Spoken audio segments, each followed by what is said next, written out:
Man, now it's time to get right to the main attraction. Every week, you guys know what time it is. Here are all things covered. Patrick Peterson, Bryant McFadden. We always provide top-notch guests, quality, high-character individuals, talented individuals. And once again, we got another spectacular guest joining us here on the show.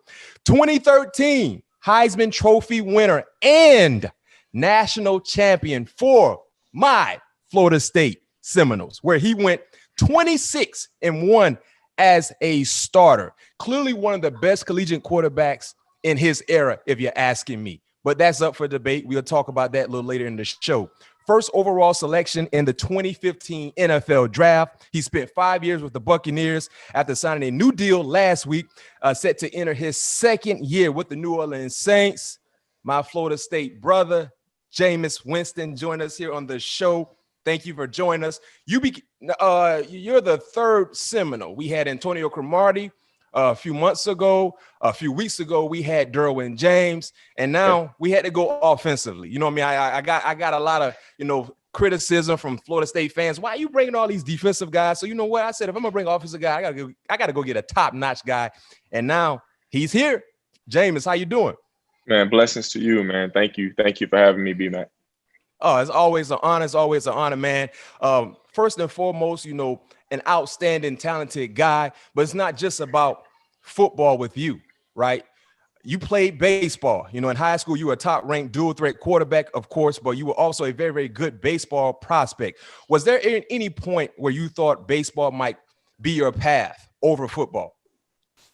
Yeah, in high school, being drafted in the 15th round to the Rangers, I had a tough decision to make with my family. Like, am I going to pursue this dream of being a baseball player? A lot of people were saying that you can go play baseball for a couple of years and then come back and play football, because Chris Winkie did, and a couple other quarterbacks ended up on that path. But I wanted to do both, man. I grew up looking up to the Deion Sanders, the Bo Jacksons of the world, playing both in college. So I wanted to make a name for myself doing that. But baseball has always been dear to my heart. It was one of my passions growing up. And I'll probably get on the mound right now and strike somebody out, man. What you throwing? If you had to get on the mound right now, what you think you can clock? Man, right now I'll probably be like 84, 86. Like it wouldn't be pretty. But if I get in shape, I know I could get up in the mid-90s again. Wow. Do you ever, do you miss the game, still participated in the game? Do you still miss it? Yeah, I do. Baseball is a different type of vibe. You got your pitchers only, your POs, and they got their own little group, and then you got your position players. And your position players, it kind of reminds you of a football locker room. And the POs they kind of remind you kind of like the coaches, you know what I'm saying? They're kind of to themselves, they're always about their business. But if you get lucky to have a good conversation with a PO, you done something good for yourself. But no, I do miss the clubhouse. I do miss the baseball way. But man, it's exciting being a quarterback. Okay. Yeah. That's one of the most exciting positions ever. So I love that. And you're still in the prime of your career, still young, quality years left to play. But do you think there's a chance at some point in time, let's say towards the end of your career, would you try to, try your hand at baseball? Only if it's in the lower will, man. Right now, my biggest dream is like get those two things behind you. Those Lombardis. I get one of those in my possession. Then I think about making a baseball move. It's always been my dream to be a professional baseball player, but I know how challenging it is. I know how I got Luis Robert. He lived right next door to me, the center fielder for the Chicago White Sox. So yeah, I see that guy putting in work all the time in his cages while I'm out. I'm putting in work in my yard as a football player. So I know the dedication that they have over there. I tell them all the time that I try to strike him out, but we still got to work on our communication because I know he ain't having that. No question. And one thing that you have on your side is time, because when it comes to pitchers, I mean, Bartolo Colon pitched until he was like 55, if I'm not mistaken. I know I'm exaggerating a little bit, but pitchers can pitch, a long time. You know what I mean? So you have time on your side if you ever decide to take on that aspiration. When you look at your collegiate career, you was the cream of the crop coming out of high school at the quarterback position. But what was the biggest reason you chose Florida State over your two in-state powerhouses, Auburn, Alabama? I think the one of the biggest reasons was, teaming up with Coach Fisher, Jimbo. At the time, Damian Craig was our quarterback coach, and I really fell in love with those guys from a coaching's perspective during the recruiting process. And I wanted to be a part of that Florida State culture. When I visited Tallahassee, it reminded me of home. So it's like when you in Tallahassee, you're not in South Florida or in this Disney World type of Florida. You're like in South Georgia. You're on the Panhandle, so you still got some of those southern qualities, those southern atmosphere. So I really admired that about that city, and the opportunity to play baseball there. Know that we had elite baseball players and one of the greatest baseball coaches of all time, and Coach Martin. Coach Mike Martin. So you got two elite coaches at a university that inspired me in my life and my game to this day. So I'm happy I made that decision. And it's funny you mentioned Jimbo. I had Jimbo on the show during the season, and he always speaks highly of you. But he said he coached you extremely hard, and he said he admitted it, Jameis. He said he coaches his quarterback harder than any other position on the football field. But what did for you having that type of coach that wouldn't allow you to accept mistakes and things like that? What did that mean for you early on in your career at Florida State? Jimbo always preached to me about being dependable and being accountable. And one thing as a quarterback, your quarterback has to be a dependable player and a dependable human being, because he's asked to lead the other 10 guys on the field with him. And really, in the NFL, the other 52 guys, and sometimes the front office and an entire building. Like, he's the CEO of an organization. So when you are a college coach and you're expecting dependability and accountability from your quarterback, two things can happen. You can force the guy, and the guy seems like you ride me too much. But Jimbo, he got it out of me, man. Like, I got coached by my dad, and my dad is one of the toughest people ever in the world on me. And Jimbo came to you as a father. Like, you ask some of the players, like, Jimbo will kick you out of practice here, really give you a hard time, but at the same time, he will invite you up to his office and talk to you. He won't really apologize, but he'll reason with you and give you an explanation for why he ripped into you. And when a man is expecting that dependability and accountability out of me, I have to show up for him. And because he showed up for me, and we did well together. Yeah. So you get to Florida State, your freshman year, your true freshman year, you redshirted behind E.J. Manuel, who became a first rounder to the Buffalo Bills. The next season, they hand the keys over to you. You got so many cars you can drive. You know what I mean? You got so many Ferraris out there, Lambos. You got whatever you want in the garage. But realistically for you, what were your expectations going into your first year as a starting quarterback for Florida State as a redshirt freshman? I was just excited to play, man. Like, coming out of high school, having that first redshirt freshman year, like, it was challenging. It was very challenging because I've always wanted to play, and I got a chance to experience that Florida State culture and atmosphere, but I really wasn't a part of it because I was on the sidelines. I was leading. I was trying to lead the pack. I was inspiring guys, motivating guys, but silently on the sideline. So when you actually get into it, man, I just was my will was just so much greater because I was actually in it. I was able to be accountable for what I'm doing. Like, now when I'm leading guys and inspiring guys, I'm actually able to lead by example. During the redshirt freshman year, we got very competitive on scout team and stuff, but it's nothing like that feeling of walking into that stadium and having those screaming fans, hearing the Noles chant, and go to war with your boys. So I think I was so excited for that, man, because I love every aspect of football.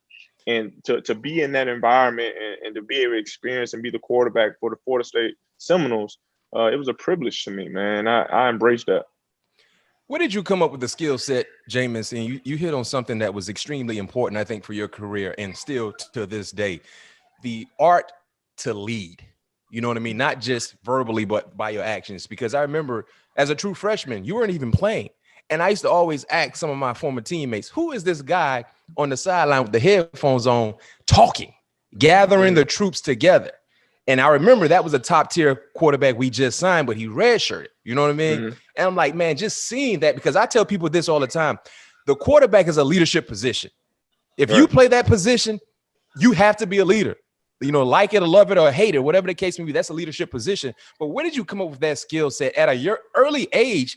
You're not even playing, but you still had the courage to be able to talk to people on the sideline. And the most unique thing about that, Jameis, they all listen to you. I remember when I was at Florida State, we weren't listening to somebody who wasn't playing. Bro, you ain't out there in the fire with us. But those guys were listening to you. So that told me they respected you. But where did you come up with that element to be able to just be a natural born leader? Well, one thing that I gotta give credit to my pops again, man. He taught me about the importance of serving. Like I can think of stories when I was just on the little league football teams, and there'd be moments where, you know, my dad would make sure that another teammate of mine that has food on his plate before he even feed his family. So he showed me that process of being a servant leader and making sure that you're taking care of everybody else before you get your way. So I think I just clone that and use that in football. I think one of the most effective ways of leadership is servant leadership. So I try to serve my teammates, and once you're able to give something to somebody, then now somebody is able to receive you actually talking. Like you got guys that don't like a lot of talking. You got guys that actually feed off rah guys, but you also got some guys that sit in between. They're like, hey, I don't know this. He's talking a lot, but I really want to see what this guy is about. So when you go and approach that guy out of gratitude, out of humility, and willing to serve him, that guy's then able better to receive you. So, I learned that from my daddy by just serving my teammates. And then when it's time to go out there and give it all you got, they know, like, Jameis got my back regardless, right? Because he going to put it on the line for me. So that's why I learned that, you know. Man, shout out to Mr. Winston, by the way. Tell him it's time for us to have one of our football conversation. Me and him be going back and forth on the phone, man. Great individual, man. Great individual. I'm blessed to have him. No doubt. And talking about the actions, do you remember your first game? Who was it against, and your numbers? Let me see where your mind is. Your first start with Florida State. Pittsburgh. Home or away? Away. Come on now. Is it Heinz Field? Yes, sir. Right. I was 25 or 27. And really, a ball didn't really touch the ground. I had one ball that touched the ground, and it was a throwaway. The one incompletion was to Kenny Shaw in the left corner of the end zone, and they said that he was out of bounds, right? Yeah. But I thought we was playing collegiate. I thought 1 foot was in. I didn't know you had to have two feet in college football. So technically, you only had one legit incompletion, basically. Man, we had one ball that hit the ground all night. Like I can think all the way from pregame. I think one ball probably hit the ground all night. Hey, I can tell you this much. I was watching that game, and I said, "Man, we got us one." You were just so calm. It was so exciting for me because we just had EJ, right, who got drafted, and whenever you lose a draftable player on the collegiate side of things, you don't know exactly who's going to follow him. You know what I mean? You rarely see universities go ahead and fulfill the shoes left by a drafted player to another drafted player. That usually don't happen. Man, when you stepped on the field, man, I think that first pass, might have went to Rashad Green.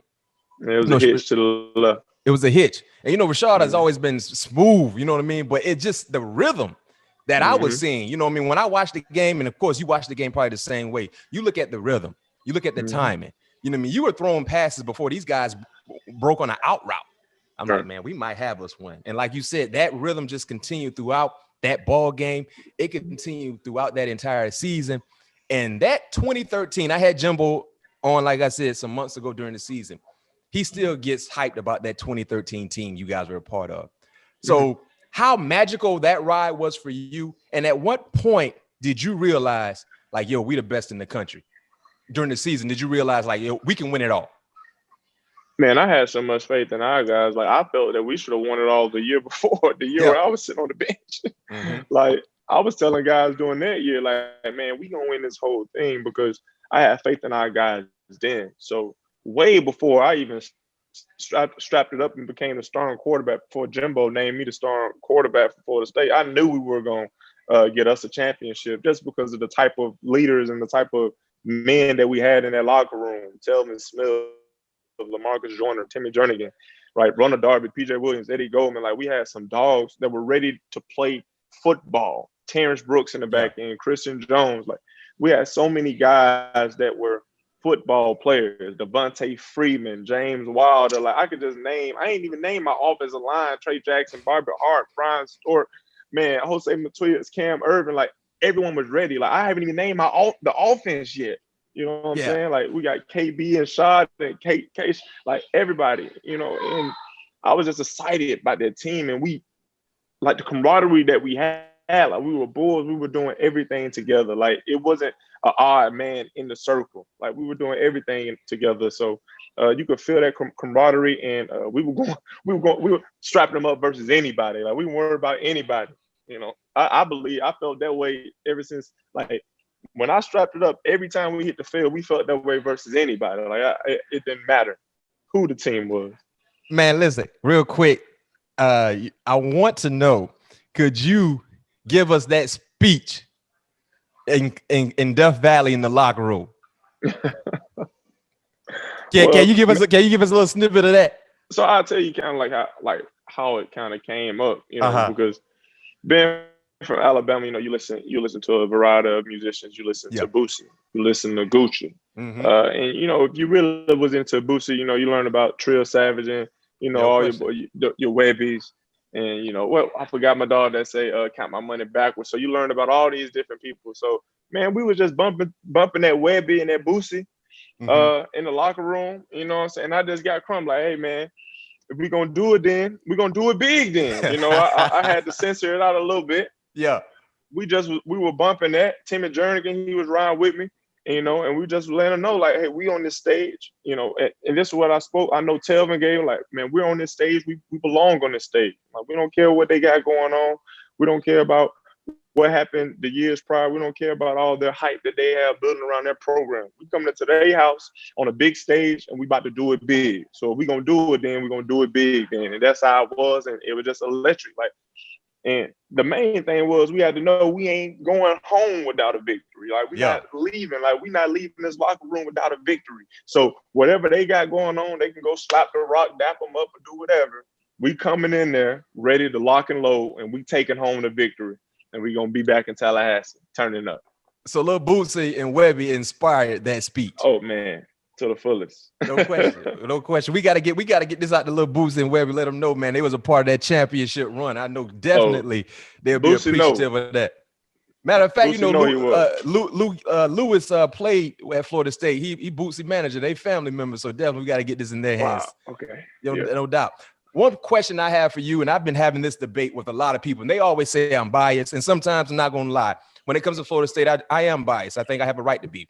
But when you look at some of the most iconic championship teams this last century, it seems like the 2013 Florida State Seminoles, they get overlooked, they get disrespected. And real quick, some of the names you were reading off to us, to the listeners and viewers that are currently checking us out here, All Things Covered. Every member, if I'm not mistaken, Jameis, every starter on the offensive side, every starter on the defensive side got drafted, correct? Yes, I believe so. Yeah. And you don't even want to factor in some of the role players who weren't starting at that time. Remember, you had a young Jalen Ramsey on that team. Yes. Who was a role player, you know, playing in sub packages, things like that, who was a top 10 selection. Heck, you had the kicker who went second round. You know what I mean? So I don't even know if that's ever been done before, where a championship team had all 22 starters get drafted, and they were contributors to that said organization that drafted them. And with that being said, why do you think people overlook 2013 Florida State? They disrespect Florida State when you talk about some of the best championship teams of this last century. You don't necessarily hear Florida State at the top of the conversation. Why is that? Well, because one, they disrespect the ACC. I think that's the biggest argument that I have every time I'm getting into an argument about our team versus any other team. They talk about the SEC versus ACC comparison, and all I had to say is, like, Florida State like we didn't play all this gadget type of football. We lined up in the I formation. We did outside, inside zone. We did one back power, two back power. We lined up pro style football and kicked people's behind. Mm-hmm. Just the type of way that the SEC said that they play football, right? Like you got to think about the wave that was happening during when we were playing those zone read wave teams, those teams that the Baylor exposing that run and gun type of collegiate system was coming open and everybody was scoring these high points. But we were the only people doing it still in a pro style fashion. Under center. So under center. Yes, under center, like dropping back, play action, like doing it in college. So teams don't even respect the numbers that we put up. Like we broke records in terms of points and defensive takeaways in the same year. Like we were so dominant, but I mean, to each his own. Jimbo remembers everything. He had a cool stat that he brought to the table. He said LSU's championship team from over a year ago had maybe an extra 8 points than you guys total offensive points that were scored, and they played one more ball game than you guys did. And I think they had like an extra 5 points or something like that. You know what I mean? Right. So that tells you how dominant your team was. And for some reason, I don't know what it is, they just disrespect. I think when you look at Florida State team, if you got all 22 starters that got drafted, along with multiple key role players, that's the discussion. So when you talk about some of the elite championship teams of the last century, you can throw in the 01 Miami Hurricanes. You got, USC, you got Texas, that Vince Young Texas team. You got clearly, Clemson, and Alabama. Yeah, you got Alabama. You got quite a few different teams. You got that Auburn team as well. But historically speaking, and numbers don't lie, that's how we assess certain things. We look at numbers, right? What your offense did, along with the guys that went on to get drafted, defensively, the takeaways and what you guys did and how you dominated. And you played against the best team in the SEC that year. You know what I mean? With an outstanding explosive offense. And you got to have Florida State at the top of that conversation, in my opinion. Yeah. But let's see. Let's spark a debate. You guys who are watching us currently, who are listening to us, let us know what you think. Why Florida State receiving so much disrespect that 2013 championship? Should they be in the top 3? Should they be number 1, number 2? Clearly shouldn't be out of the top 5. I know that much for sure. Let us know what you think. No way. No doubt. And upon your success, when you look at what you did as a quarterback collegiately, this is another question I want to have and get your personal response from this. I just talked about the disrespect the team received. They also tend to disrespect you. Your freshman year, redshirt freshman year, the best player in college football. You can't even argue that. You know why? Because you won the Heisman. At that time, you became the youngest player to win the Heisman. And most recently, Lamar Jackson, he became the youngest player by 5 days. So you're older than Lamar. You were older than Lamar Jackson by 5 days. But that's how long, you set history. And when you look at your career in 2 years, 65 touchdowns, almost 8,000 yards, 7,964 to be exact, in 2 years of play, and you won the Heisman. But every time I hear different media outlets talk about some of the best college quarterbacks to play the game the last century, I never see your name in the top of the conversation as well. Why is that? Well, I think it's because our system. You think about the second year that we had, we're still playing a pro style system, and we're coming back and winning games. Like teams are used for the dominant team. They're just beating everybody, and they're like, we'll see them at the end of the year. But we're actually having real games. Like I can think about the Louisville game, to be exact, where we're down 3 touchdowns going into halftime, and people writing us out. And we're coming on the road. You know what I'm saying? And we're coming back and beating them. So people, I don't know why they disrespect us. They got to look at how much we overcame during that year, especially the year when we lost the game to Oregon. And we had that game won. It was a inches call when I didn't get in the end zone right before the half. That changed all the momentum. Yes, it changed the whole outcome of the game. But it's to each his own, man. Like, we know one thing that we have as that 2013 team. We know that we always been in the history books of winning the national championship. We know how resilient we were during the 2014 season. Like, we all know this, man. People got their own opinion. Yeah. You know, I think they are entitled to their own opinion. But if we want to go to the Walmart parking lot and strap up all these teams together, we're gonna go and compete. Let's just go and compete. Let's see where they at now. If you had to rank some of the best college quarterbacks that did what you did, you know what I mean? Yeah. Who would be in that ranking if you can give me a top 3 or top 5? And you can include yourself as well. When you look at some of the best quarterbacks this last century in college football, you know, who would you have in that list? Man, well, the first person that comes to mind, the person you already said, Lamar Jackson. I think he had an incredible collegiate career. Deshaun Watson had an amazing collegiate career. When you think about one of my most favorite players ever, and I know you're talking about quarterbacks, right? You talking about quarterbacks? Yeah, I'm talking about quarterbacks.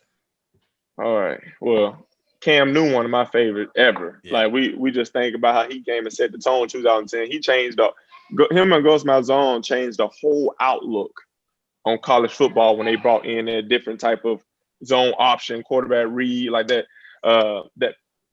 I don't know, that gun and running air raid type of offense with the RPO thing. Like, they changed the whole world when they came to SEC and did that.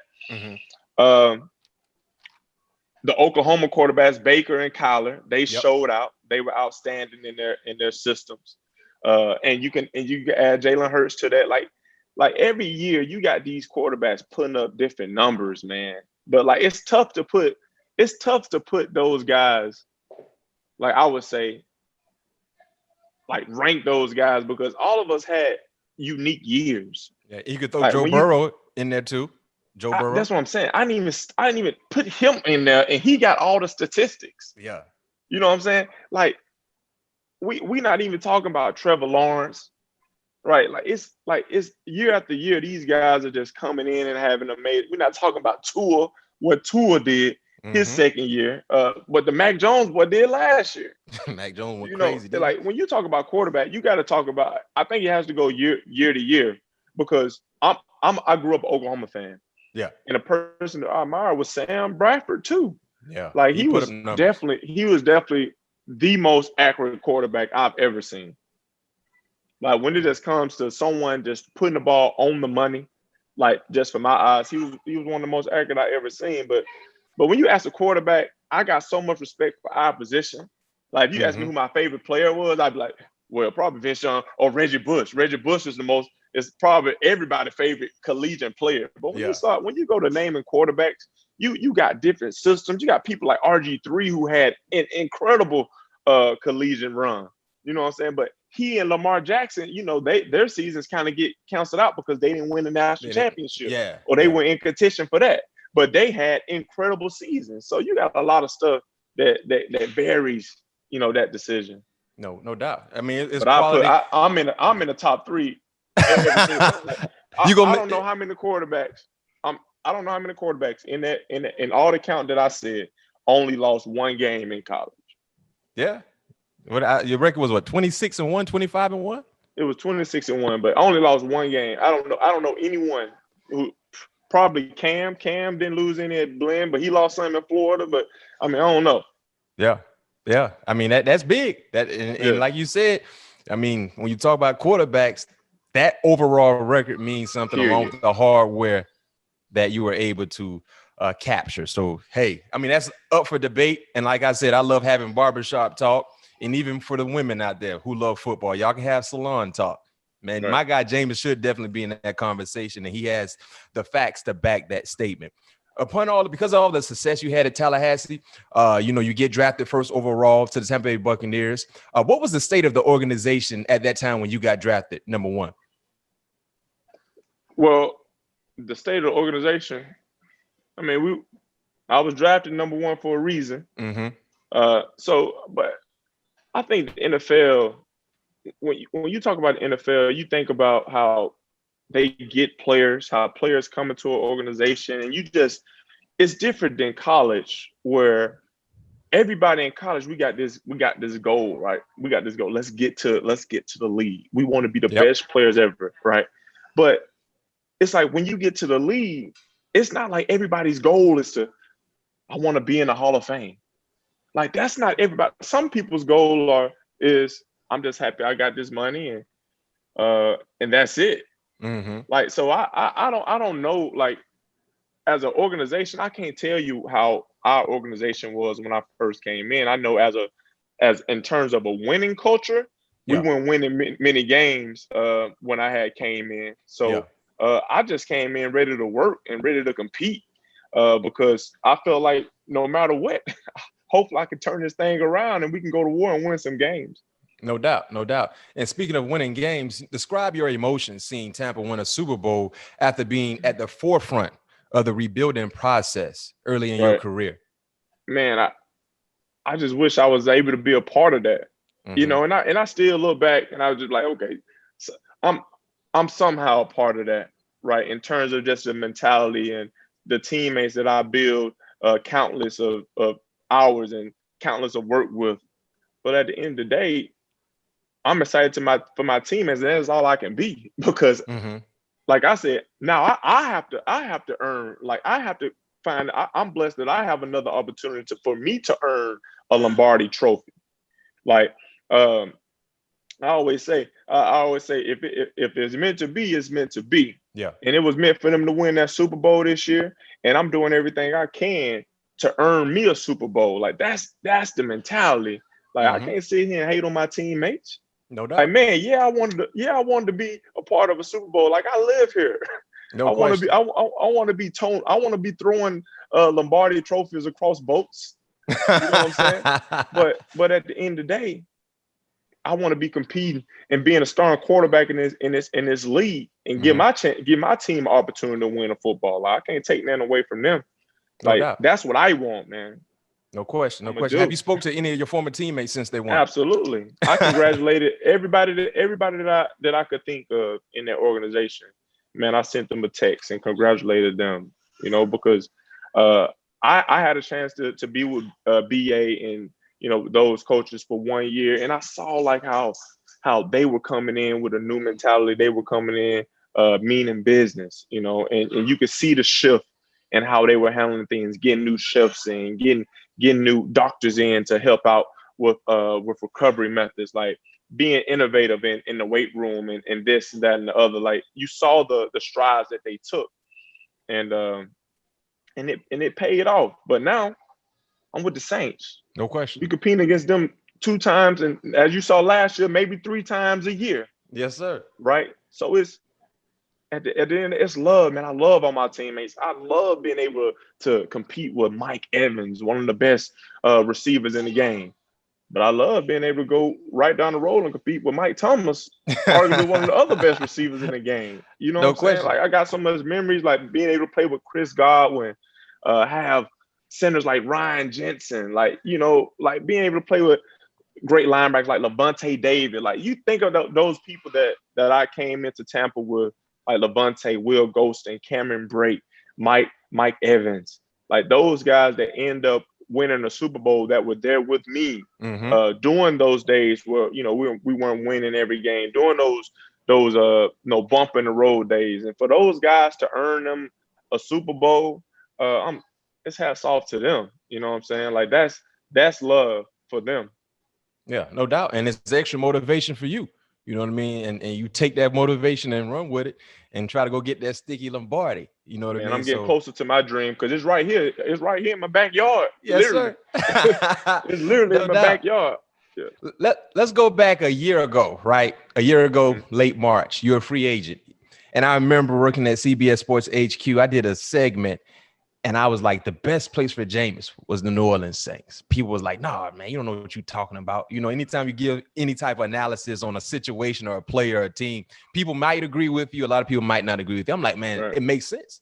I said, it makes all the sense in the world. People would hit me up on Twitter. Oh, you don't know what you're talking about. Blah, that's not going to happen. Instantly, Jameis signs with the New Orleans Saints. Appreciate you for allowing that to happen because everybody thought I was some type of gypsy because I was coming up with these different scenarios that were coming to fruition, right? But what led to you signing with the New Orleans Saints and Sean Payton? Man, it was Drew Brees. It was the Mm. reason why the NFL Network, had a whole day about this man. It was him. Did you have a Give me, relationship with Drew Brees before signing with the Saints?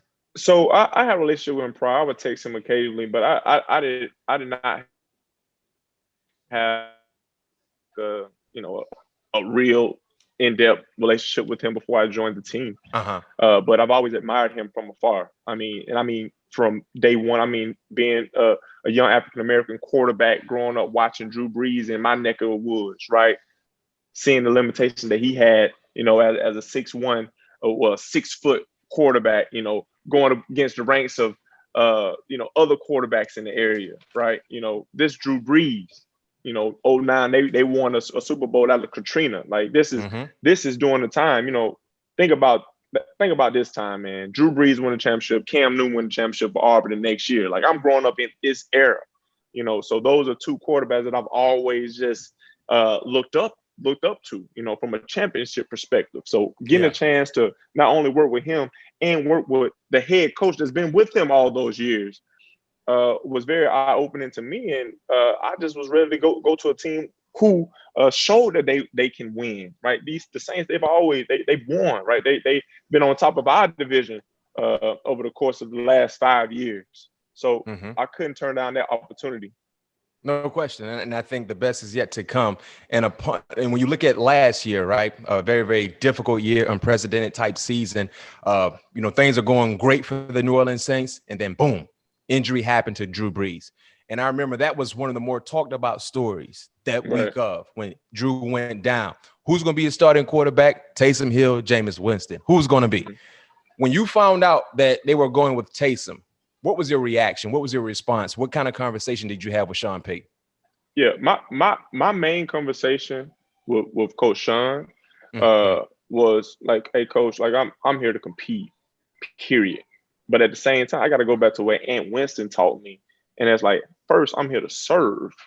You know what I'm saying? Taysom earned his right to get an opportunity to go and play quarterback. Right? He's been in this program for 4 or 5 years.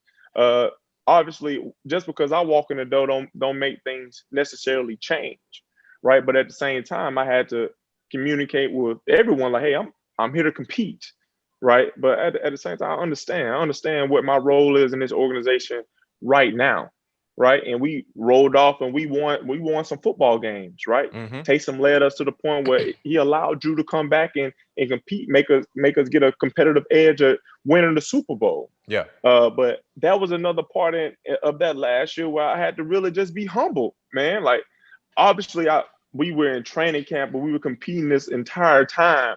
You know what I'm saying? And I felt how I felt. But at the end of the day, it's not about how you feel. It's about what it is. And when something is presented to you, it is what it is. Now, how are you going to persevere? How are you going to prosper when they get thrown in your face? How are you going to prosper when you have to work with your teammates day in, day out? And you get in conversations, you hear the bells ringing. But now is what are you going to do? These people talking, but they're not in the mix, baby. As you know, we in the mix. So at the end of the day, we still have to go to work. We still have to give the defense the best look, because I'm still a scout team quarterback. I still got to be focused on giving the defense the best look and understanding, like, hey, my time may come at any given moment. I think that's the most missed thing out there. It's not necessarily, hey, you need to be doing this. It's about the opportunity. If you get an opportunity, you got to maximize on that opportunity whenever that opportunity came.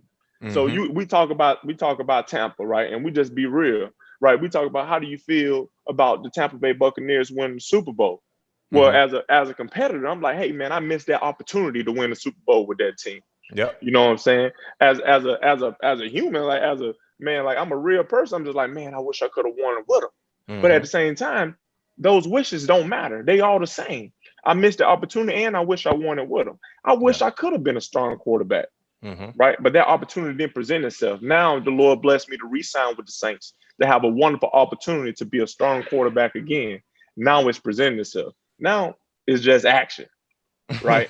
Like, how do we get to that action? Right. We have so much fluff and so much stuff being fed through us through so many different outlets. And yeah, man, emotionally as human beings, you know how it is being a human being football player. You like, man, okay, I understand that, I see, but man, hey, like, man, I want to get in there and play too.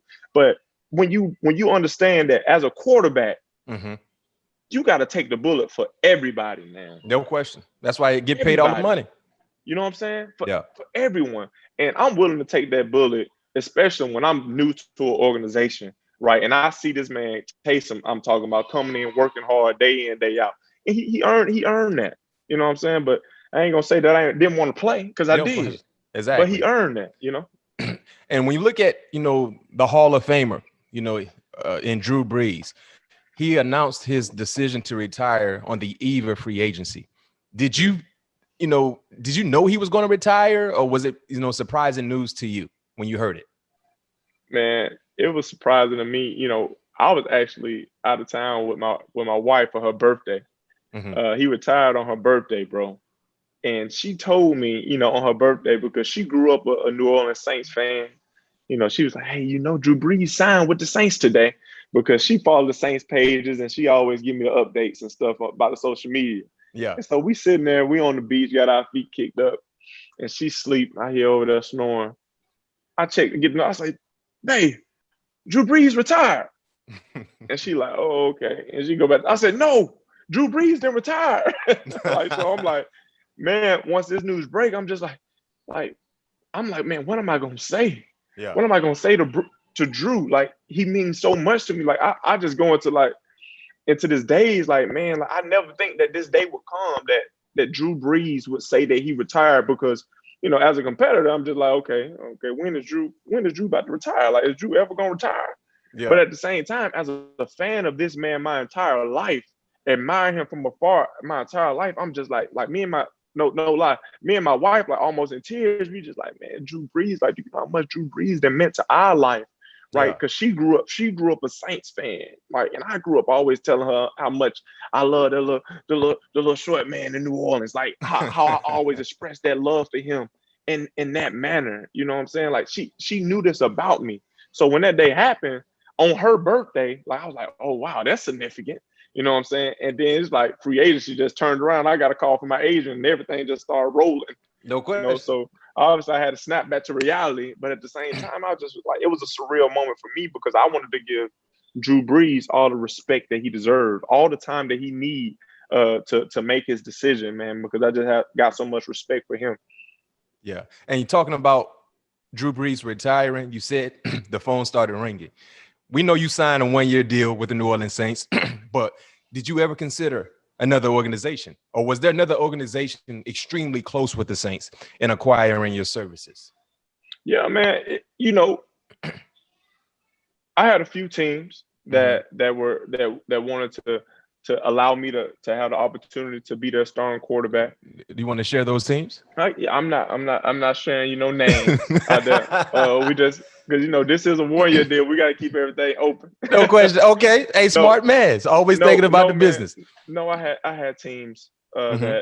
that allowed me to come in and compete for a starting spot, and one team in particular that said that, hey, it was gonna be my show. But at the same time, man, like, this year in free agency was so much different than last year in free agency, because last year was just the uncertainty, right? And me wondering, like, okay, am I going back to Tampa? Like, what's happening there? But this year it was just like, hey, man, I'm prepared.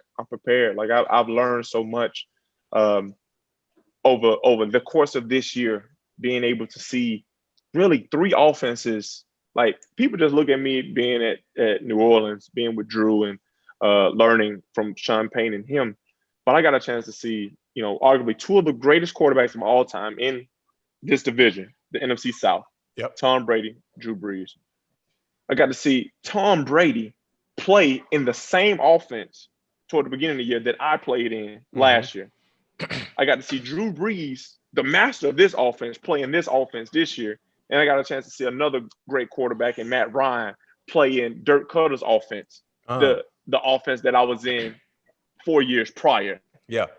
So when I tell you, I had so much film and so much information to learn about what I liked as a quarterback, what I liked as a call, what type of concepts am I comfortable with versus certain type of looks that I would have never got a chance to learn if I didn't have a year just being Drew Brees backup. You know what I'm saying? If I'm still the strong quarterback for an organization, right?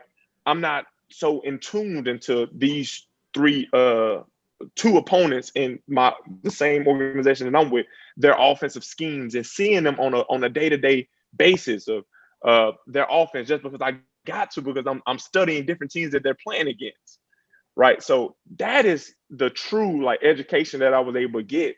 I was able to get some clarity in these offensive schemes, just seeing like the decisions that these quarterbacks were making, right? The decisions that these quarterbacks were not making, that I'm capable of making. So getting that overall perspective was excellent, bro. Like I'm telling you, like I love being in the film room. I love studying Tom Brady and Matt Ryan and Drew Brees. Right. You know, you said something that caught my attention. You know, during the free agent period, you had a team that basically said, "This is your job. We're giving you the keys."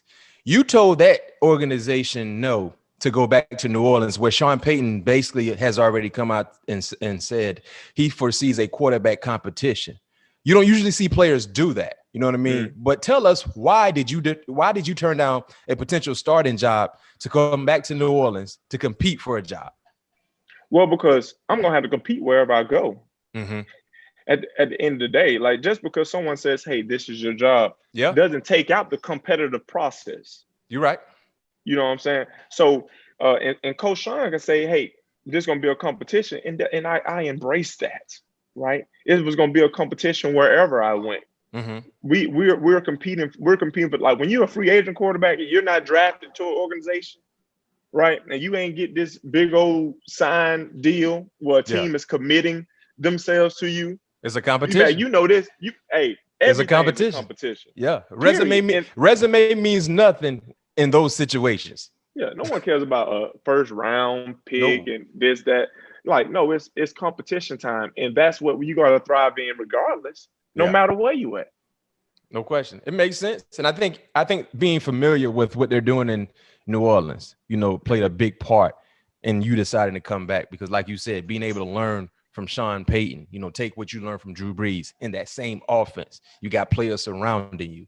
I mean, it makes sense. And it's not like they're paying you kibbles and bits. You know what I mean? So, you know, it's not like you're getting paid kibbles and bits, but it makes sense. And I'm all for it. As long as you happy, you know, we got to be happy. And we got to love it as well. So it all makes sense. And you said before that you feel like you're on the cusp of being a real good quarterback. You know what I mean? Taking your talents and just soaring through the roof and being consistent. You know, what are you trying to do to be better equipped to take that opportunity when it comes and be the best quarterback that you can be, compared to what we've seen in years past? You know, I think that's been my biggest greatness and biggest curse, that I'm always trying to do something, right? I'm always going the extra mile to do something. I'm always laying myself on the line to do something. But I think the biggest thing that I learned is what not to do, right? I had to learn what I don't need to be doing for us to win these games, what I don't need to be doing for me to be a consistent day in, day out football player. And I think that's the mastery of it. You know, it's about making great decisions. And one thing I learned from Drew Brees that I'm gonna take with me forever is that, man, we need to judge ourselves on the decision and not the result. You know, so much of my career, so much of my life, I've been just like, I'm having a good day if I had a great day. Like if the result says that I had a great day, man, I had an excellent day. But eventually the results gonna start to fade, but the decisions they stack up. The decisions will eventually get you where you want to be at over a course of time. So man, I've been just studying really the art of making the decisions. Man, I met with a grandmaster in chess. And I'll speak. You're a good chess player? Man, I can dabble in it. I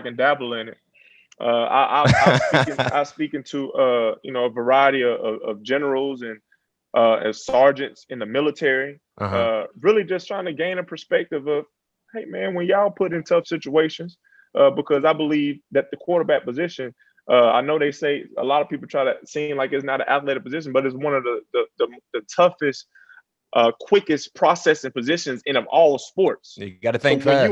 When you're in that pocket, when you're under that center, you have to be able to make the best decision, sometimes pre-snap for your organization, not just for your team, but for your organization, right? So just get a perspective of how these men and women of high places make decisions, and how do they go about making those decisions? No doubt. I mean, that's magnificent to hear about the improvement when it comes to the cerebral nature of the game. But you also have changed some things when it comes to the body side of things as well. You recently switched to a vegan diet. Are you still following that, and how are you enjoying that?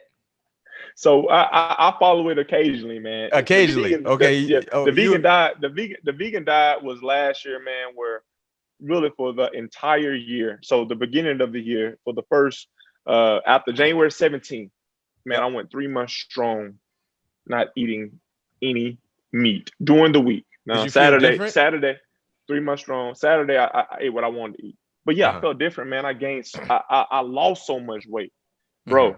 Like I said now, but man, I got down to 207. What? I'm talking about high school. I'm talking about high school, Jameis. Really, like me stepping foot on Florida State's campus, and it was just a good refresher. But what it allowed me to do was really build a true foundation with my body, right? Because I felt like in college, me being training in football and then having to go to baseball, like I never got that full off season of football training, like that strength in that football type of condition. Like baseball, like we get after it, but it's so many different type of techniques in baseball that I did that I wasn't really getting from the baseball gym that I would get from a football perspective. No doubt. So other than that, man, it's been fun to see how food can elevate your body and routine can like change the course of your entire really lifestyle. During the season, man, for Thursday, Friday, Saturday, and Sunday morning, I went vegan.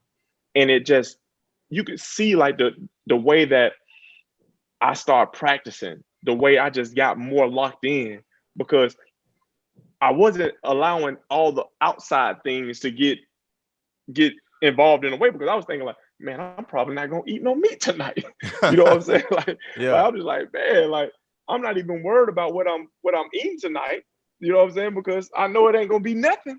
No question. So it was just it was a new lifestyle for me, man, and it was fun. And with that being said, talking about the diet, the new lifestyle, where did Eat a W come from when you ate that W? Man, Eat a W comes a long way, man. I've been doing that over the course of my entire football career. I just think the time that I did it against New Orleans that it went year, viral.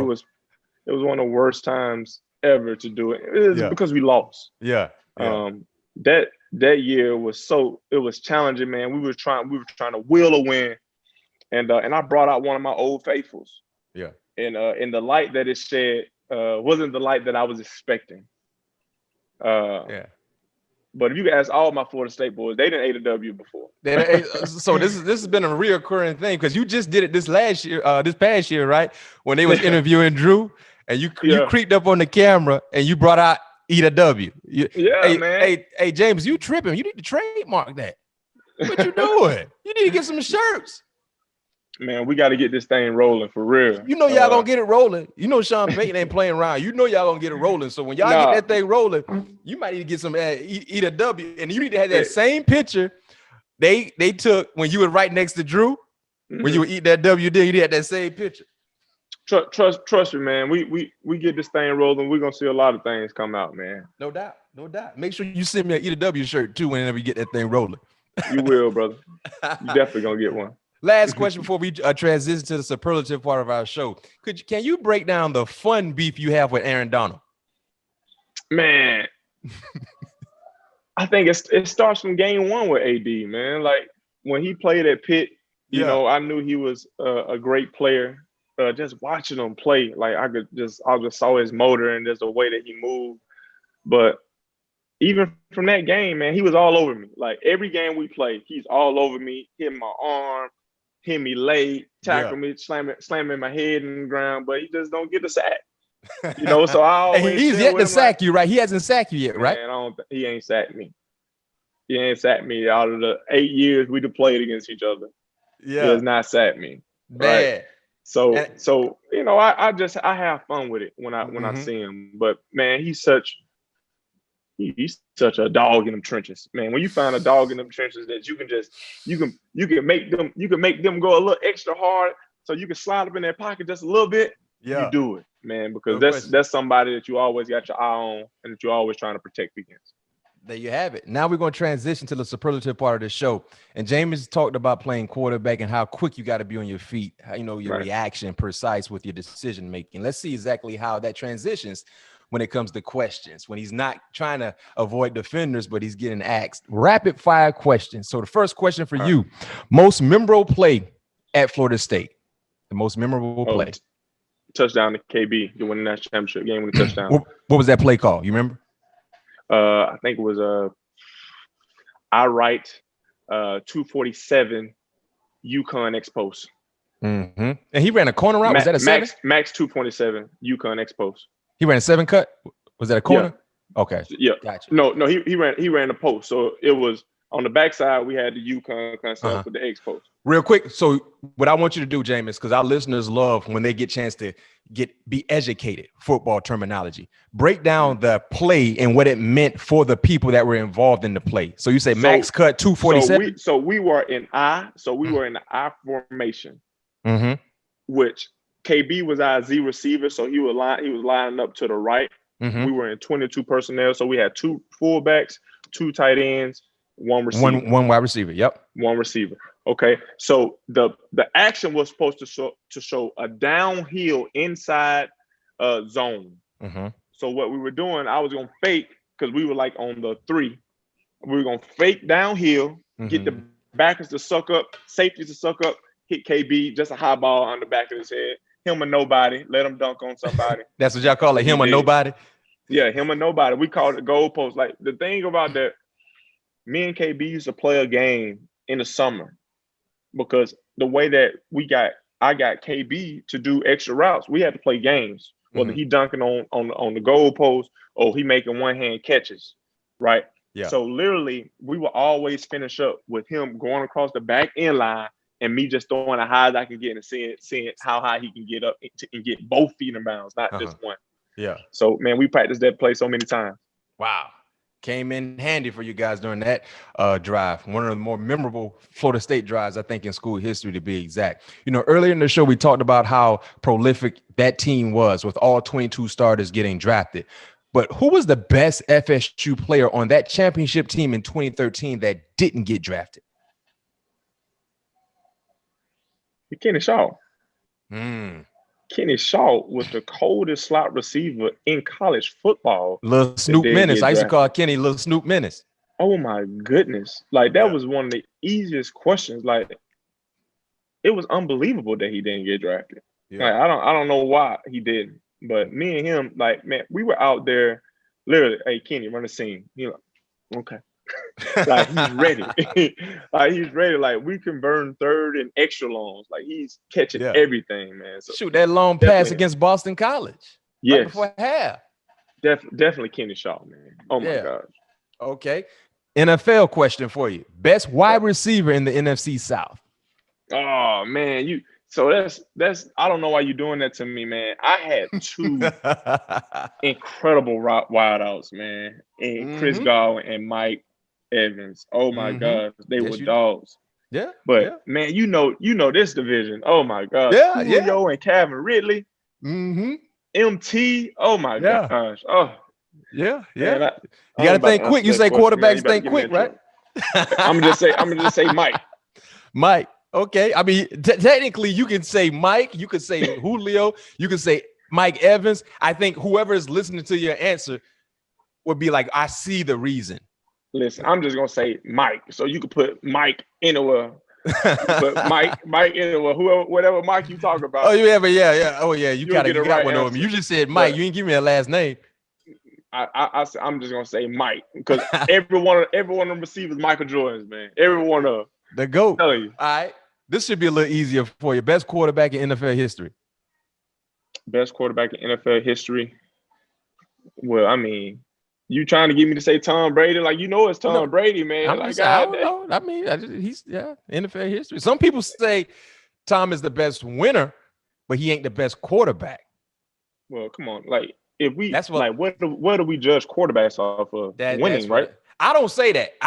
But when you have these type of debates, and granted, we're close to being retired, but when you get retired and you have these sit downs with different folks that are watching football games, they come up with different scenarios. I agree with you. I think Tom Brady is definitely the best quarterback. Like if we want to talk about one of my favorite quarterbacks, I'm gonna say Drew Brees, just because of the impact that he had on me.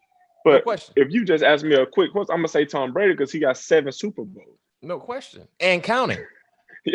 So he got 7. Okay. I like what you did there. Best baseball player in the NFL right now. Oh man, I want to say me, but Kyler Murray and Russell Wilson, they good. Wait a minute. So I see the logic with Kyler Murray because he could have went to baseball and eventually made a lot of money. But Russell is a better baseball player than you? No, I just want to give them props because they good. Yeah, but, I got you. That makes sense. I want to say me. I just said both of them just to be fair. No question. Last question for you. We're gonna wrap it up. Can't wait to hear your answer for this one. Best speech you ever gave, either at FSU or in the league. But what's the best speech you ever gave? You talked about we're gonna do it real big earlier. Clemson game 2013, Florida State. But we know you've been a man to give many speeches to get the guys motivated. But what's one of the best speeches you given? Man, I done gave some great speeches in my lifetime. Can I tell you one of my favorite ones? Please tell me. Man, Florida State, you weren't even playing. You had on your sweats and you said, "We some dogs." You remember that one? Oh, we ain't no puppies. Yeah, it was puppies. Yeah, you remember that one? Man, I don't like. The thing is, I remember, but they come from my heart. Yeah, it's almost like for you, it's like a freestyle. It's not like you write them down. You just react. Yeah, it's just a freestyle. You just say what's on your mind. I'm not meditating what I'm gonna say to the team before a game. Yeah. Like that's why, like, when people be like, worst pregame speech, best pregame, like, it's the moment that you're capturing is what makes it like the best pregame. And you gotta win, right? If you lose, you can get like, I just seen like one of the saddest pregame speeches in the world is that Friday Night Lights pregame speech, right? Because it gets you crying, and then they go out there and lose, and now you real sad because they done lost. You know what I'm saying? And like, you're like, man, that was a good movie, but they lost, so you don't know how to take it. Yeah. Okay. I mean, I take that, but I don't know. I'm glad you clarified that because I think a lot of people, when they hear, these players give these speeches in the middle of the huddle or in the locker room, they kind of think it was rehearsed. No, it's coming off the moment. That's what makes it so special. You know what I mean? Yeah. Depending on who you're playing against, depending on the atmosphere, depending on the timing, that just determines what that said player is going to say to the team to rally the troops and get the troops going. But everybody can't do that. That's a special talent to have because not a lot of people can get in the middle of the locker room, gather the guys, we all listen, and you give us quality, a quality speech to get us fired up. So, hey, that's a special talent to have. Man, that about sums it up here. All things covered. Patrick Peterson, Bryant McFadden, outstanding conversation with Jameis Winston. Just signed that new deal with the New Orleans Saints. He's fired up for this upcoming season. All right, so let me get this straight. Are you still on the vegan diet or you're not really? Yeah, I still dabble in it. Right now, it is Monday, Tuesday, Wednesday, and Thursday. Yeah. Outside of that, weekends, man, I'm eating. No question. It only makes sense. It only makes sense, man. Man, special thanks for joining us here on the show, man. Man, tell your family I said hello. Make sure you tell your dad to hit me up, man. It's time for some football talk. I will, brother. All right, be safe. Best of luck this upcoming season.